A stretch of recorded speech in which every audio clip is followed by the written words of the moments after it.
নমস্কার বন্ধুরা, আজকে আমি একটি নতুন রেসিপি বানাবো। আপনারা রেসিপিটি দেখবেন সুজি আর টক দই দিয়ে। তো ভিডিওটি পুরো দেখার অনুরোধ রইল। চলেন এবার বানাই। তো এখানে দেখেন আমি 1 কাপ নিয়েছি সুজি, আর একটা বাটিতে নিয়েছি দই। তো দইয়ের বাটিতে ধুয়ে আমি জল দিয়ে দিয়েছি।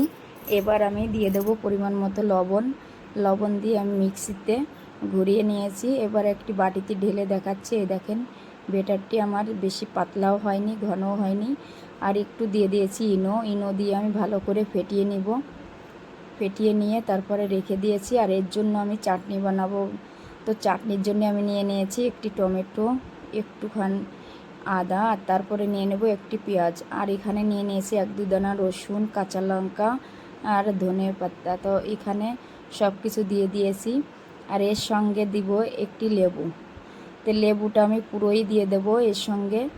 আপনারা চাইলে এখানে তেঁতুলও ব্যবহার করতে পারেন, কিন্তু আমি লেবু দিয়েছি, একটি লেবু পুরোটাই দিয়ে দিয়েছি।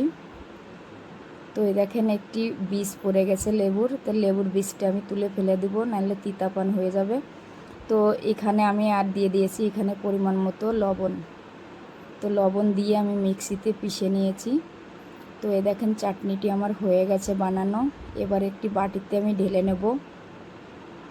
বাটিতে ঢেলে নিয়ে আমি টেস্ট করে দেখছি লবণ ঠিক আছে কি না। তো দেখছি না, লবণ আমার ঠিক আছে। অন্যদিকে আমি তাওয়া বসিয়ে দিয়েছি।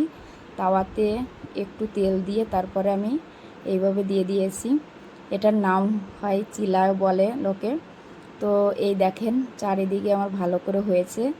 আর এবার উল্টিয়ে দিয়ে ওই পিঠটা বেশি আমি ভাজবো না, কারণ এটা ঢাকা দেওয়াতে পুরোটা সিদ্ধ হয়ে গেছে।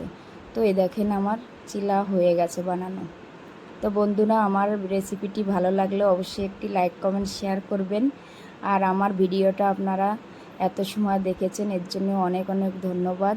তো এই রকম করে আমি সবগুলো বানিয়ে নিয়েছি। দেখেন সুন্দর হয়েছে খেতে, আর একদম নরম হয়েছে। তো এইভাবে সকালের টিফিন বা বিকালে খুব ভালো হয় খেতে, আর বাচ্চারাও পছন্দ করে।